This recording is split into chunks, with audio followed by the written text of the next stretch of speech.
বেশ কিছুদিন ধরে কাকলি টুনটুনের পিছনে না গিয়ে তোতার পিছনে লেগেছে, কারণ সে তোতাকে একটু ধোঁকা দিতে চায় আর তার কাছ থেকে কিছু খাবার খেতে চায়। এজন্য সে তোতার বাসার পাশেই তার বাসাটি বেঁধে ফেলে। কাকলি, তুমি কি আমার সাথে এখন খাবার সংগ্রহ করতে যাবে? চলো আমরা দুজন একসাথে খাবার সংগ্রহ করে আসি। আমি তো কাল একটি মিষ্টি ফল খুঁজে এক জায়গায় লুকিয়ে রেখে এসেছি, আজ আমি ওটা গিয়ে খেয়ে নিব। তাহলে আমি কিন্তু চলে গেলাম, আমার খাবার খুঁজতে যেতে হবে কাকলি। এরপর তোতা সেখান থেকে উড়ে চলে যায়, আর তখন কাকলি বলতে থাকে, তুই তো খাবার খুঁজবি আর সেই খাবার আমি খাবো। মোটা ঠোঁট আর চোখ মোটা কোথাকার। এরপর কাকলিও ওই তোতার পিছু পিছু উঠতে থাকে। এরপর তোতা অনেক কষ্ট করার পরে ঘন জঙ্গলের ভিতরে যে একটি পাকা আম পেয়ে যায়। পেয়ে গেছি, আমি তো মিষ্টি আর পাকা একটি আম পেয়ে গেছি। আরে মজা রে, আমি এখন এই মিষ্টি আম মজা করে খাবো। এরপর সেখানে কাকলি চলে আসে, আর কাকলি তোতাকে বলতে থাকে, আরে মোটা ঠোঁটালা, তুই এখন এখানে এসে আম খেতে চাচ্ছিস? আমি তো কালকে এই আমটি এখানে রেখে গেছিলাম। আমি তো সেই কথাই তোর সাথে বলছিলাম। ও, তুমি তো কাল বলেছিলে এই আমটা তুমি পাতা দিয়ে ঢেকে রেখেছো, কিন্তু এখানে তো আমি পাতা দিয়ে কোনো ফল ঢাকা রাখা দেখতে পাচ্ছি না। আমার ফল ঢাকা রাখা নাকি মেলানো সেটা কি আমার তোকে বলতে হবে? আরে থাক থাক, তোমার আর কিছু করতে হবে না, তুমি এই ফলটি খেয়ে নাও, আমি এখান থেকে চলে যাচ্ছি। আর এরপর কাকলি সেই আমটি নিয়ে তার বাসায় চলে আসে। আরে কি সুন্দর স্বাদ এই আমটার। আরে ওই তোতা তো একটি পাগল, তা না হলে ও কি আমার বলার সাথে ওই আমটি দিয়ে দেয়? আমি এখন থেকে তো ওর পিছু পিছু যাব। ও যেখান থেকে খাবার নেবে আমি ওখান থেকে যে ওর খাবারই নিয়ে চলে আসব। এর পরদিন সকালে তোতা তার বাসায় একটি পেয়ারা রেখে সেখান থেকে চলে যায়। ওই তোতাটি এখন তার বাসা থেকে চলে গেল।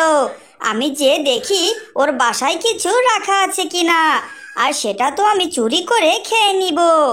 এরপর কাকলি উঠতে উঠতে সেই তোতার বাসায় চলে আসে, আর তোতার বাসায় সে পেয়ারা দেখে বলতে থাকে, আমি তো এই পেয়ারাটি বাসায় নিয়ে গিয়ে খাবো। আমি এই পেয়ারায় আবার লবণ আর ঝাল দিয়ে মেখে খাবো। এরপর কাকলি সেই পেয়ারাটি নিয়ে তার বাসায় চলে যায়, আর এদিকে তোতা তার বাসায় এসে কাঁদতে থাকে। আমি তো শেষ হয়ে গেলাম, আমার খাবার কে চুরি করলো? আহারে, আমি এখন কি খেয়ে আমার দিন কাটাবো? আমার তো এখন না খেয়ে থাকতে হবে। এরপর তোতা উঠতে উঠতে কাকলির বাসায় চলে যায়, আর কাকলি গিয়ে গিয়ে বলতে থাকে, কাকলি, তুমি কি কাউকে আমার ঘর থেকে আমার পেয়ারা চুরি করে খেতে দেখেছো? তোতা, আমি তো কাউকে দেখলাম না তোমার ঘর থেকে পেয়ারা চুরি করতে। আমার মনে হয় কোনো ইঁদুর এসে তোমার পেয়ারাটি খেয়ে গেছে। এরপর তোতা কাঁদতে কাঁদতে তার বাসায় চলে যায়, আর এদিকে কাকলি প্রতিদিন তার খাবার কোনোভাবেই চুরি না করে শুনতো না। সে সবসময় তোতার খাবার চুরি করে খেয়ে ফেলতো। এরপর তোতা টুনির কাছে চলে যায়, আর টুনির কাছে গিয়ে বলতে থাকে, টুনি, আমি তো শেষ হয়ে গেলাম, আমার খাবার মতো কোনো খাবার আর ঘরে থাকলো না। যখনই আমি কোনো কিছু আমার বাসায় এনে রাখছি, আমার সেই খাবার কেউ না কেউ সেটা চুরি করে খেয়ে ফেলছে। আমি এখন কি করব? তোতা বোন, তোমার আশেপাশে কোনো পাখি কি বাসা বেঁধে রয়েছে? হ্যাঁ টুনি, আমার পাশে তো ওই কাকলি থাকে। আমার তো এবার সন্দেহ হচ্ছে। আমার মনে হচ্ছে এই কাজটি ওই কাকলি করছে। না টুনি, আমার তো সেটা মনে হয় না। আমি তো কাকলির সাথে মিশে কোনো কিছু বুঝতে পারি না। আমার তো মনে হচ্ছে এ কাজটি অন্য কেউ করছে। এরপর টুনি তোতাকে একটি বুদ্ধি শিখিয়ে দেয়, আর তোতা সেই মোতাবেক একটি গাছের কিছু আঙুর এনে তার বাসায় নিয়ে রেখে দেয়, আর এই বাসে খাবারগুলো তার বাসায় রেখে একটি ঝোপের আড়ালে লুকিয়ে থাকে। মোটা মোটা ঠোঁট আর চোখ নিয়ে তুই ভেবেছিস তুই আমার আড়ালেই সব খাবার এনে এনে খেয়ে ফেলবি? তোর ওই আঙুরটা তো আমার পেটে যাবে। এরপর কাকলি তার আঙুরগুলো খাওয়ার জন্য তার বাসার দিকে উড়ে চলে যায়। আর তার বাসার ভিতরে সে আঙুর ফলগুলো দেখে বলতে থাকে, আহ কি সুন্দর মিষ্টি ফল, এগুলো দেখেই তো আমার জিভে জল এসে যাচ্ছে। এগুলো আজ বাসায় নিয়ে গিয়ে আমি মজা করে খাবো। আমি যে কত বড় চালাক পাখি তা কিন্তু ওই তোতা জানে না। আমি সবসময় এই খাবারগুলো চুরি করে নিয়ে যাই, ও কত বড় বোকা সেটাও বুঝতে পারছে না। এরপর কাকলি তার আঙুরগুলো নিয়ে সেখান থেকে উড়ে চলে যায়। আর এগুলো দূর থেকে সব তোতা দেখতে থাকে। এরপর তোতা উঠতে উঠতে টুনির কাছে গিয়ে চলে যায় আর টুনিকে গিয়ে বলে, টুনি, তোমার কথা তো ঠিক, ওই কাকলি তো আমার খাবারগুলো সব চুরি করে নিচ্ছে। তুমি এখন বলে দাও আমি ওকে কিভাবে শায়েস্তা করব। আমি তো ওর সাথে শোক দিতে পারবো না। তুমি ওর সাথে শোক দিতে পারবে না তো কি হয়েছে? আমি তোমাকে এত সুন্দর একটি বুদ্ধি শিখিয়ে দেব যাতে ও শিক্ষাও পাবে আর তোমার শাস্তি দেওয়া হয়ে যাবে। এরপর টুনি তোতাকে একটি সুন্দর বুদ্ধি শিখিয়ে দেয় আর তোতা তার বাসায় চলে আসে।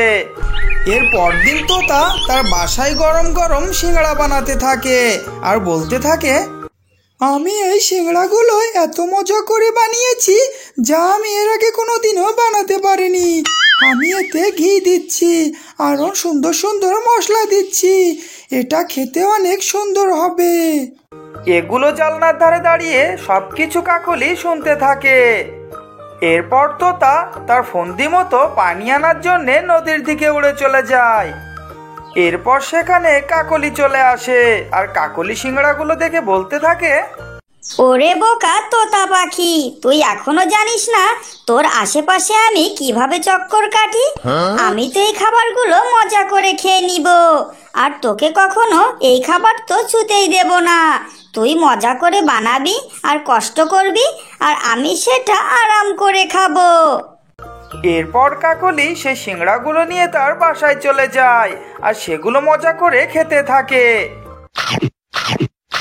ওরে বাবা রে, আমি তো মরে গেলাম, এই সিংড়ার মধ্যে ঝাল মেশানো। ওরে বাবা রে, কি ঝাল, আমার মুখ তো চলে গেল। কেউ আমাকে একটু পানি দিয়ে দাও, আমি তো মরে যাচ্ছি। এরপর কাকলি উঠতে উঠতে তোতার কাছে চলে যায় আর তোতাকে গিয়ে বলতে থাকে, তোতা, তুমি আমাকে মিষ্টি কিছু খেতে দিবে? আমার মুখ তো জ্বলে যাচ্ছে, আমি তো সহ্য করতে পারছি না, অনেক ঝাল। তোতা, তুমি আমাকে একটু মিষ্টি শরবত দিয়ে দাও। দুষ্টু কাকলি, তোকে আমি কিছু দিব না। তুই প্রতিদিন আমার খাবারগুলো চুরি করে খেয়ে ফেলছিস। এগুলো আমি কত কষ্ট করে সংগ্রহ করি। তুই মনে করিস আমি কিছু বুঝি না? আমি তো তোর চোর চুরি ধরে ফেলেছি, আর তোর মুখেও ভাবে আগুন জ্বলতে থাকুক।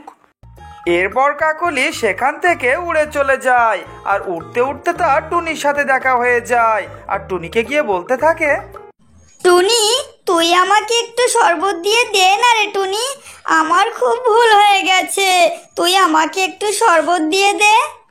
কাকলি, আমি তোমাকে শরবত দিতে পারি, কিন্তু তোমাকে আমার প্রতিশ্রুতি দিতে হবে তুমি আর কখনো বনের কোনো পশু পাখির খাবার চুরি করবে না। আরে হ্যাঁ রে টুনি, আমার চরম শিক্ষা হয়েছে, আমি কখনো আর কারোর খাবার চুরি করে খাবো না। তুই এইবারের মতো আমাকে একটু মাফ করে দে না রে টুনি, তুই আমাকে একটু শরবত দে ভাই। এরপর টুনি তার বাসা থেকে শরবত এনে কাকলিকে দিয়ে দেয় আর কাকলি সেটা খেয়ে ফেলে। শান্তি, আমি এবার শান্তি পেলাম, আমি আর কখনো কারো খাবার চুরি করে খাবো না। টুনি, তোকে অনেক ধন্যবাদ। আমাকে ধন্যবাদ দিয়ে কোনো লাভ নেই, তুমি যদি পুনরায় এই কাজটি করো তাহলে তোমার এর থেকে ভয়ানক শাস্তি হতে পারে। তুমি আর কখনো চুরি করো না। আমার প্রিয় ছোট্ট বন্ধুরা, ভিডিওটি ভালো লাগলে ভিডিওটিতে একটি লাইক দিয়ে চ্যানেলটিকে সাবস্ক্রাইব করে দাও। তোমাদের একটি লাইক আর সাবস্ক্রাইব আমাদের পরবর্তী ভিডিও বানাতে খুবই উৎসাহ করে।